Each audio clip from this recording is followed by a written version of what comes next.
नमस्कार। कार्यक्रम खास मुलाकात में आपका बहुत बहुत स्वागत है और मेरे साथ हैं एक ऐसे सीनियर कांग्रेस लीडर जिनमें कांग्रेस की परंपरा झलकती है, मर्यादा, गरिमा, चुप्पी और इन सब के साथ जब उसूलों पर आंच आए तो टकराना ज़रूरी है।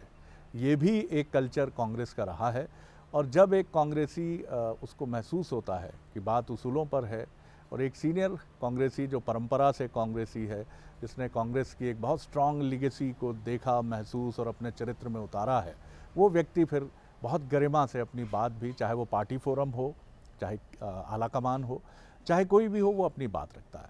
मेरे साथ जो सीनियर कांग्रेस लीडर हैं वो छत्तीसगढ़ के सीनियर कैबिनेट मिनिस्टर हैं, स्वास्थ्य मंत्री हैं और हमेशा अपनी गरिमा, शालीनता और छत्तीसगढ़ में 2018 में जो अभूतपूर्व जनादेश से कांग्रेस की सरकार बनी, उसके पायनियर, उसके जो दो प्रमुख चेहरे रहे, उनमें से वो एक रहे हैं जिन्होंने कहीं से कोई कोर कसर नहीं छोड़ी। चाहे मन हो, चाहे धन हो, चाहे शक्ति हो, उन्होंने हर तरफ से अपनी ताकत लगाई और भी जो उनकी सोच और दृष्टि है वो बहुत अलग है। आप समझ गए होंगे, मेरे साथ कोई और नहीं, टी.एस. सिंहदेव साहब हैं। बहुत स्वागत करता हूँ सर। जी शरद जी। हाँ, किस तरह देखते हैं सर आप छत्तीसगढ़ में? मैं राजनीतिक प्रश्नों पर बाद में आऊँगा, पहले मैं आपके विभाग की ही बात करता हूँ। स्वास्थ्य विभाग छत्तीसगढ़ में बहुत ताकत से आपने लड़ाई लड़ी, बहुत कठिन समय था छत्तीसगढ़, ऐसा लग रहा था महाराष्ट्र की राह पर है छत्तीसगढ़, लेकिन आपने बहुत ताकत से विजय हासिल की टीम के साथ और हर किसी का मनोबल बढ़ाते दिखे वहाँ आप स्वास्थ्य विभाग के अमले का। हमने दूसरे राज्यों में कुछ पैनिक सुना, लेकिन छत्तीसगढ़ में स्वास्थ्य विभाग में पैनिक नहीं देखा। बहुत आपको, आपकी टीम को बधाई। जी धन्यवाद शरद जी। उसमें मेरे लिए राजनीतिक जीवन में सबसे सफल जिम्मेदारियों को निभाने में मैं एक स्वास्थ्य विभाग की जिम्मेदारी जो निभा सका, अपने अधिकारियों के साथ, डॉक्टर्स के साथ, टेक्नीशियंस के साथ, नर्सों के साथ, वार्ड बॉय से लेके सब जिन लोगों ने काम किया, हमारी मितानिन बहनें फील्ड में काम करती रहीं, तो ये सही है कि मेरे लिए एक बड़े संतोष का वो विषय है कि बहुत कठिन परिस्थितियां निर्मित हुई, वैश्विक स्तर पे निर्मित हुई, देश में भी निर्मित हुई, छत्तीसगढ़ में भी बहुत बड़ी चुनौती दूसरी लहर में सामने आई और एक टीम के रूप में हम लोग इसका सामना करने में सफल रहे। नुकसान हुआ, काफ़ी लोगों की मृत्यु भी हुई, 13,500 से ज़्यादा लोगों की छत्तीसगढ़ में भी मृत्यु हो चुकी है। मृत्यु दर भी काफ़ी ऊंचा है, 1.35, ये राष्ट्रीय औसत के आसपास मृत्यु दर है। मेरे मन में ये रहा शुरू से कि 1 के आसपास रहता तो बहुत अच्छा था जी।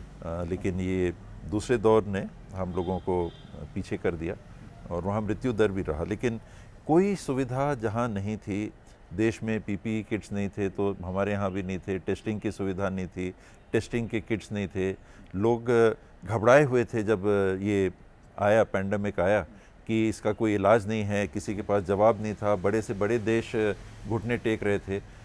ये जनवरी में ये क्रम चालू हो गया था। 18 मार्च को छत्तीसगढ़ में पहला केस आया। तो इस दरमियान वैश्विक स्थिति को भी देखते समझते हुए अधिकारियों के साथ जो हम लोगों ने पहल की, बड़ी जिम्मेदारी से अधिकारियों ने सारा सेटअप बना लिया और वो दिन है 26 जनवरी 2020 के पहले। 26 जनवरी में स्वाभाविक है कि तैयारियों में अधिकारी जुट जाते हैं, तो उसको भांप के 20-21 तारीख से ही कमांड सेंटर स्थापित करना, हर जिलों में रैपिड रिस्पांस टीम कलेक्टर की अध्यक्षता में गठित कर देना इत्यादि, ये सारी काम जो उस समय से चालू हुआ और जो साथ रह के हम लोगों ने काम किया। हमारे CMHOs हैं, सिविल सर्जन हैं, जिला में मेडिकल कॉलेजेस हैं, वहाँ डीन्स हैं, सुपरिटेंडेंट्स हैं, डॉक्टर्स हैं, ये सब ने जिस जिम्मेदारी को समझा और अपनाया। उस समय था कि कई जगह निजी क्षेत्रों में भी हम लोगों ने देखा पीपीई किट्स नहीं है तो अस्पताल बंद कर दे रहे थे लोग। सारे करीब बहुत बड़ी मात्रा में निजी अस्पतालों में सामान्य जांच करना भी बंद सा हो गया था। उन परिस्थितियों को देखते हुए और समझते हुए स्वास्थ्य विभाग के अमले ने जो एक भी कदम कभी भी पीछे नहीं खींचा। वो कारण है कि हम लोग टिके रहे और इस दरमियान चाहे ऑक्सीजन की व्यवस्था को बढ़ाना हो, चाहे वेंटिलेटर्स की केंद्र सरकार से भी सप्लाई आ रही थी उसका उपयोग करना हो, चाहे आईसीयू बिस्तरों में बढ़ोतरी करनी हो, स्टाफ बढ़ाना हो, दवाइयों की उपलब्धता करना हो, परचेसेस अच्छे पारदर्शी तरीके से करना हो, तो संतोष रहा। एक करीब 30% का टारगेट वैक्सीनेशन का भी अगर हम लोगों ने पूरा किया है तो एक संतोष है कि वैक्सीन उपलब्ध नहीं है, फिर भी जो आ रहा है उसमें लगाने में कहीं कमी नहीं आ रही है। उसके आफ्टर इफेक्ट्स को देखना, AFI के नाम से जो बोलते हैं, तो स्वास्थ्य विभाग से जुड़ के एक ऐसा विभाग जिसके लिए सब कहते थे कि मत लेना, कि बहुत बड़ी गलती कर रहे हो, स्वास्थ्य विभाग मत लेना। तो मुझे बहुत संतोष है कि अपने राजनीतिक जीवन के सबसे संतोषजनक कार्यों में मैंने अगर कोई काम किया हो तो उसमें एक स्वास्थ्य विभाग की पहल। आपकी इस उत्तर से एक बड़ा दिलचस्प सवाल मेरे जहन में आ रहा है। आपके भीतर जो ठहराव है, मैं तुलना नहीं कर रहा हूँ, भगवान शिव, ये श्रावण का महीना है, उनमें भी बड़ा ठहराव है और गरल पीने की, विष पीने की परंपरा भी उनकी है। आपके प्रशंसक भी पूछते हैं कि TS बाबा कब तक विष पिएंगे? वहाँ तो तुलना संभव नहीं है जी। लेकिन बचपन में हम लोग भी सुनते थे कि शंकर जी ने विष पी के अपने गले में वो नीलेपन का जो परिभाषा हम लोग सुनते थे, बचपन में सुनते थे, वो तो खैर एक अलग स्थिति है। लेकिन हाँ, ऐसी ही बातें आदमी को भी प्रभावित करती हैं। खुद का बनता है आदमी, जन्म से बनता है, माता पिता ने जो जेनेटिक्स दी, जो जीन्स दी, कुछ उसका हिस्सा होगा।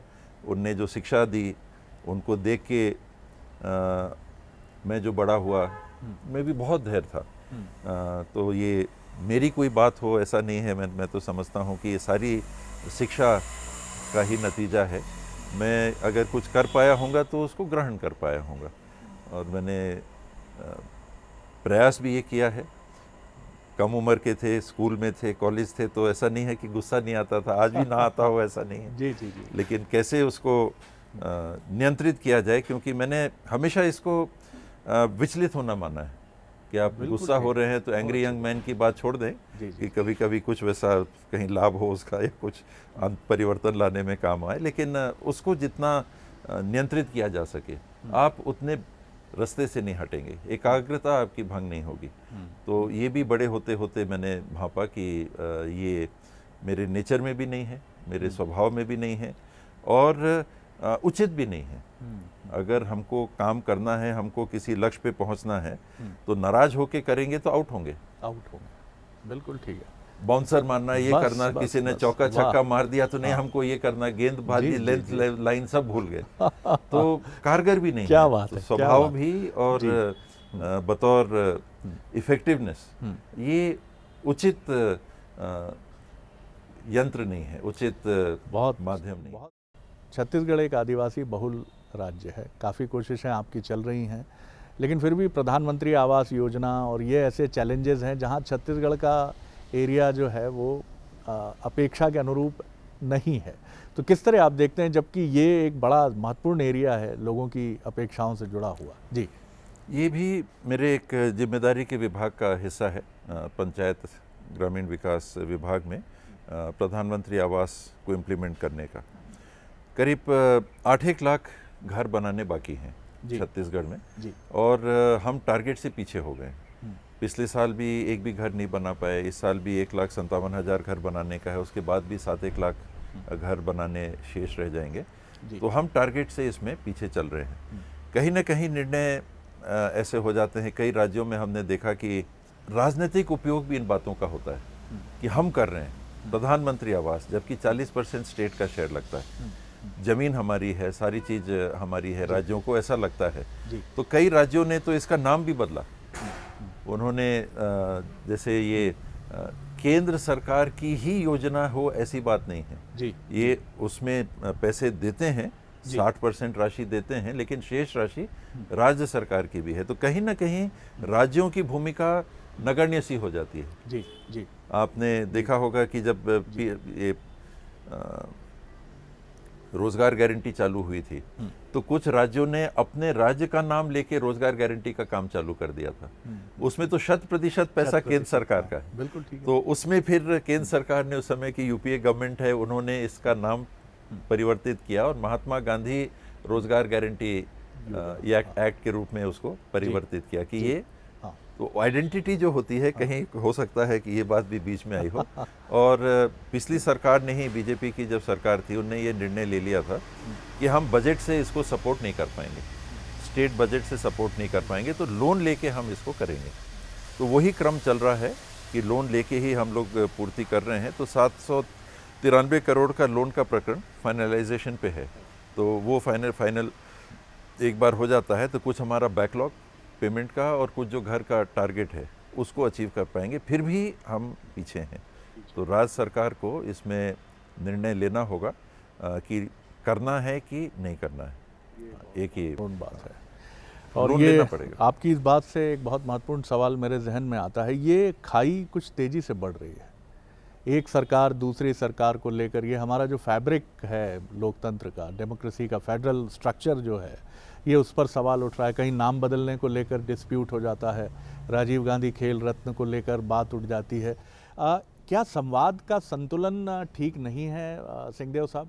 जैसी बात होती थी, राहुल गांधी जी सदन में गले भी मिलते हैं प्रधानमंत्री से, लेकिन ये राजनीतिक, माफ़ कीजिएगा, विद्वेष शब्द मैं इस्तेमाल कर रहा हूँ, लेकिन ये कांग्रेस बीजेपी के बीच की ये खाई लगातार गहरी हो रही है। इसमें शरद जी कोई दो बात नहीं है कि ये दुर्भाग्यजनक है देश के फेडरल स्ट्रक्चर के लिए कि कोई भी पार्टी केंद्र में रहे, अगर राज्यों में दूसरे दल की पार्टी है उसको नकारा करने का कोशिश करे, उसको अनदेखा करने की कोशिश करे, उसके अस्तित्व को कम करने की अगर कोशिश होगी तो स्वाभाविक है कि रिएक्शन होगा, क्योंकि ये दल आखिर राजनीतिक भी हैं। तो इस टसल में अगर सरकार में रहने के कारण आप दूसरे राजनीतिक दलों के राजनीतिक हित को प्रभावित करने की कोशिश करेंगे तो रिएक्शन होगा। आप जो काम कर रहे हैं उसकी बात करिए, कोई दिक्कत नहीं है कि केंद्र सरकार ने ये योजना लॉन्च की, आप वैक्सीन लगा रहे हैं कि हम अब निःशुल्क हम उपलब्ध करा रहे हैं, उसमें भी ऊपर नीचे हुआ। ये तो पहले दिन से केंद्र सरकार को अनाउंस कर देना था कि हम वैक्सीन देश के सभी नागरिकों को निःशुल्क देंगे, लेकिन तत्कालीन जो स्वास्थ्य मंत्री जी थे उन्होंने ऐसा कुछ बयान भी दिया, फिर वापस ले लिया। अगर आप ध्यान करेंगे कि शुरू में उनका बयान आया था जनवरी में कि वैक्सीनेशन उपलब्ध कराई जाएगी, और शाम को उनका बयान आया कि नहीं, अभी केवल इतने लोगों के लिए ही 30 करोड़ लोगों का जो टारगेट रखा है उतने लोगों की ही बात हो रही है। तो ये जब राजनीतिक स्वरूप ले लेता है दूसरे को डाउन करने का, तब फिर रिएक्शन स्वाभाविक है, क्योंकि अपनी हितों की रक्षा के लिए अन्य दलों के लोग। एक सवाल जो मेरे मन में है, मैंने आपको छत्तीसगढ़ में अपोजिशन में लंबे समय तक देखा, लेकिन डॉक्टर रमन सिंह के साथ या बीजेपी के साथ आपके रिश्ते हमेशा एक नंबर रहे। क्या अभी कांग्रेस वो पहल नहीं कर पा रही है? राहुल जी आगे तो आते हैं, लेकिन फिर एक ऐसा लगता है बात जिद में कहीं उलझ जाती है। राज्यों में भी भूपेश बघेल जी क्यों नहीं जाते बार बार केंद्र के सामने? क्यों कई बार आईना भेजने की बात हो जाती है, कई बार दूसरी बातें हो जाती हैं? दो तरफा रहता है, हाथ मिलते हैं तो दोनों हाथ बढ़ेंगे, ठीक बात, तब हाथ मिल पाते हैं। और अगर आपकी मंशा ही नहीं है हाथ मिलाने की, अगर आपकी मानसिकता कांग्रेस मुक्त भारत की है, तो हाथ कौन सा आप आगे बढ़ाएंगे? जी। आपने सार्वजनिक तौर पे एक मानसिकता को व्यक्त कर दिया कि हमारा लक्ष्य तो कांग्रेस मुक्त भारत का है, तो कांग्रेस कौन सा हाथ बढ़ाएगी? या आप कौन सा हाथ बढ़ाओगे? आपका हाथ तो कांग्रेस मुक्त भारत का बढ़ेगा कि मेरे से हाथ मिलाओ, कांग्रेस मुक्त भारत करना है। यहाँ से अगर आप बात चालू करेंगे तो वो संजाम पे नहीं पहुँच सकता। रमन सिंह जी के साथ आपने उदाहरण दिया, मेरी स्थिति क्या थी नेता प्रतिपक्ष के रूप में, कि किसी भी इशू को, जहाँ तक मुझे ध्यान पड़ता है, मैंने रेज करने में या पार्टी इन पावर को कमी है तो कमी दिखाने में मैंने कमी नहीं की। मेरा तरीका चिल्लाने का नहीं था, 2018 गरियाने का नहीं था। और उस परिस्थिति में कि जब मैं आपको, जिसको कहा जाता है कि आपकी आलोचना कर रहा हूँ, हालांकि मैं उसको आलोचना नहीं मानता, मैं अगर कोई गलत हो रहा है तो उसको रखने की बात कर रहा हूँ, और आप में वो क्षमता है कि फिर भी आप बात करने की स्थिति में अपने आप को रखते हो। क्यों? मैंने तो आपके लिए कहा, अब आपको रिएक्ट करना है। अब आप कहोगे इसको जेल बंद करो, तो संबंध कैसे बनेंगे? लेकिन मैंने अगर किसी बात को उठाया और आप उसको स्वीकार करते हो उस हद तक कि आपने जो कहा ठीक है, मैंने सुना, मेरे को जो करना है मैं करूंगा, लेकिन आपको जेल में बंद नहीं कर रहा, तो संबंध बन जाते हैं। क्योंकि आप फिर मिलते हो तो आपके चेहरे पे भी अगर मुस्कुराहट है तो मेरे चेहरे पे भी मुस्कुराहट, और काम हम अपना अपना कर रहे हैं। आप अपने दल के लिए मुख्यमंत्री के रूप में भाजपा का पूरा काम कर रहे हो, मैं अपने दल के लिए कांग्रेस के नेता प्रतिपक्ष के रूप में अपने दल का पूरा काम कर रहा हूँ, और ऐसे संबंध अगर आप बनाओ, खेल के मैदान पे फिर ले जाता हूँ, घमासान होता है, जीतने की पूरी लक्ष्य रहती है। खेल मैदान के बाद गोली चलाएंगे एक दूसरे पे क्या? ठीक बात। तो खेलने के लिए अच्छे तरीके से, और वो भी नियमों के तहत, किसी भी कीमत में जीतना, ये अगर टारगेट रहेगा तो संबंध नहीं बन सकते। लेकिन जो कांग्रेस के प्रशंसक हैं वो ये भी सवाल करते हैं कि जिस ईस्ट इंडिया कंपनी से कांग्रेस ने लड़ाई लड़ी आज़ादी के पहले, वो कांग्रेस क्या बीजेपी के खिलाफ कोई लड़ाई का मैकेनिज्म नहीं ढूंढ पा रही है? क्या बीजेपी इतनी ताकतवर मान रही है कांग्रेस, या अंतर विरोध हैं आपके? कहीं G23 है, कहीं राज्यों में परेशानियां हैं, चुनौतियां हैं, क्या वजह लगता है? कांग्रेस में कम्युनिकेशन भीतर ही कमज़ोर हुआ है क्या सर? कांग्रेस बहुत ज़्यादा डेमोक्रेटिक है। यस, बहुत ज़्यादा डेमोक्रेटिक। बड़ा जबरदस्त जवाब है इसमें अंदर के अन्य रायों को जिस हद तक लेके चलने के लिए कांग्रेस प्रयास करती है, कांग्रेस लीडरशिप प्रयास करती है और करती रही है, जी। ये मैंने दूसरे में नहीं देखा। अगर सुभाष चंद्र बोस जी गांधी जी के कैंडिडेट के खिलाफ चुनाव लड़के ऑल इंडिया कांग्रेस का जीत जाते हैं, उसके बाद भी गांधी जी के पास आके कहते हैं कि नहीं बापू, देश तो आपको चलाना है, मैं विड्रॉ कर रहा हूँ, उस हद तक की अगर अनबन भी महसूस होती है। हम लोग पढ़ते हैं, कहीं पढ़ते हैं कि नहीं कुछ टेंशन्स भी थे, क्योंकि दोनों के रास्ते अलग थे। एक आर्म स्ट्रगल के पक्ष में थे, एक अहिंसा के पक्ष में थे। बुनियादी इंटेलेक्चुअल कहें कि दार्शनिक मतभेद था पूरब और पश्चिम का। उस परिस्थिति में भी सुभाष चंद्र बोस जी ने अपनी सेना की टुकड़ियों का नाम गांधी जी और नेहरू जी के नाम पे रखा था। ये कांग्रेस की परंपरा रही है। तो जो ऊपर दिखता है कि कांग्रेस कुछ ज़्यादा तो नहीं बिखरी हुई है, उसका कारण मेरा ये मानना है कि कांग्रेस में असिमिलेशन यानी लेके चलने की जो बुनियादी जीने हैं, जेनेटिक्स हैं, वो कांग्रेस में है कि लेके चलना है, काट के वैसा नहीं। ठीक है, राजनीति है, कटता भी है, थोड़ा वो भी होता है, लेकिन अमूमन सामने के विरोध की भी बात आ रही है तो डंडा चला के बैठाना नहीं। जी जी जी। दूसरा जो दल है वो उनमें ये चीज़ें, कम्युनिस्ट पार्टी हो, वो वाला है, ये हो, ये वाला है, और हम रीजनल पार्टीज देखते हैं उसमें ये लीडरशिप के खिलाफ वो सहनशीलता या वो एडजस्टमेंट नहीं दिखता जी जो कांग्रेस में। आखिरी सवाल कर रहा हूँ आपसे, जो छत्तीसगढ़ में अभी हुआ, एक हिंदी फिल्म का गीत है, लोग पूछ रहे थे कि मेरे दोस्त किस्सा ये क्या हो गया, सुना है कि तू बेवफा हो गया। ये तो खैर फिल्मी बातें हैं, लेकिन कहा गया कि TS बाबा साहब ने बहुत संयम से काम लिया। एक ऐसा व्यक्ति जो उनके राजनीतिक कद या उनकी राजनीतिक गरिमा के सामने कुछ नहीं है, कहाँ से आया, क्या हुआ, छोड़ते हैं इन सब बातों को भी, लेकिन अब आप कहाँ देखते हैं इस मसले को? आपने कहा पटाक्षेप हो गया, लेकिन मन की कुछ गांठें हैं जो जल्दी नहीं खुलती हैं, लेकिन आप गांठ बांधने वाले व्यक्ति भी नहीं हैं। तो किस तरह इस पूरे मामले पर एक आपकी फाइनल कमेंट आप? इसमें जो घटना घटित हुई बहुत ही अप्रिय और पूरी तरह से अस्वीकार्य। सार्वजनिक जीवन में या व्यक्तिगत जीवन में ऐसे बयानों को लेके चल पाना संभव नहीं रहता। कहीं ना कहीं एक सीमा भी रहती है, अपन लक्ष्मण रेखा कह लें या किसी रूप में भी परिभाषित कर दें कि इससे आगे नहीं। सहनशीलता भी है तो उससे आगे नहीं।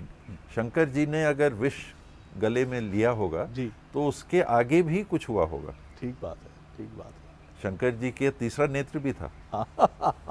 जी जी जी जी, बिल्कुल ठीक है, बिल्कुल उसके आगे भी है जी। तो उसमें मेरे लिए वो घटना किसी भी मायने में स्वीकार नहीं है। आज ये हो कि आज ऐसा बोलिए, चलो ठीक है, कल फिर ऐसा बोल लो। आज एक ने बोला, कल दूसरा बोल ले, तीसरा बोल ले, मेरे लिए बोल ले, किसी और के लिए बोल ले, कोई भी कुछ भी बोल ले। तो ये एक रेखा होनी ही चाहिए कि ये एक्सेप्टेबल नहीं है। और जब सार्वजनिक जीवन में रहते हैं, एक दल में रहते हैं, तो ज़रूर मन में ये बात रहती है कि इसका भी, जिसको पटाक्षेप कहें या ना कहें, वो घटनाक्रम रुक गया। तो इसका पटाक्षेप तभी हो सकता है कि क्या स्थिति है वो सामने आ जाए। तो उस तक का पटाक्षेप हो गया कि नहीं, जो आरोप है इसका कोई बुनियाद नहीं है। रही कि क्या ऐसी प्रवृत्ति बने रहनी चाहिए, और एक राजनीतिक दल में, एक संगठन में, समाज की एक अलग बात हो गई। तो पार्टी को भी मेरे मन में ये बात थी कि शो कॉज नोटिस तो कम से कम देना चाहिए, फिर एक्शन हाई कमांड के ऊपर रहता है, वो जो भी एक्शन लेना चाहें। पर ऐसे नहीं हो सकता या होने दिया जा सकता कि कुछ भी बोल दो लेकिन कुछ नहीं होगा। तो पार्टी ने भी शो कॉज नोटिस दिया, मैं आभारी हूँ उस नाते कि व्यक्तिगत मेरे लिए कहा गया था, फिर भी पार्टी ने उसका संज्ञान लिया है और शो कॉज नोटिस दिया है। तो उस हद तक सारी चीज़ें, और जहाँ तक व्यक्तिगत बातें रहती हैं, ऐसे बात सामने आने के बाद स्वाभाविक है कि फिर ऐसा भी नहीं है कि कहीं गांठ नहीं बनती। कहीं ना कहीं जब सीमाएं पार हो जाती हैं तो मन उस चीज़ को फिर स्वीकार नहीं कर पाता। मैं रिएक्ट नहीं करता, मैं रिएक्ट नहीं करूँगा, ये भी तय है। वो मेरे स्वभाव में भी नहीं है और मेरी सोच में भी नहीं है। मन के अंतर्मन से भी जब मैं सोचता हूँ तो ऐसा नहीं है कि एकदम, एक तो इमीडिएट रिएक्शन होता है, इंस्टिंक्टिव जिसको हम रिएक्शन कहते हैं, कुछ वह आप रिएक्ट कर जाते हैं, और एक है कि पर्याप्त समय मिलता है, घंटों मिलते हैं, कई दिनों के कई घंटे मिलते हैं, उसमें आदमी सोचता है उसके बारे में। तो मेरा भी तरीका वही रहता है, एक इंस्टिंक्टिव रिएक्शन हो जाता है, जो उस दिन हाउस में दिखा। वो एक मेरे लिए एक सीमा पहुंच गई थी, और एक बात थी कि अपने विचारों के लिए अगर कहीं खड़ा होना है, स्टैंड लेना है, तो मुझे लगा कि वो दिन वो समय आ गया था। तो मैंने एक स्टैंड लिया। मैं अच्छा किया बुरा किया मैं नहीं जानता, लेकिन मुझे संतोष है कि अपने विचारों के लिए मैं खड़ा हुआ, और मैंने एक निर्णय लिया कि नहीं, बस बहुत हुआ। मेरे शब्द भी यही थे, तो मेरे अंतर्मन से निकले वो पहले शब्द थे कि अब बहुत हुआ।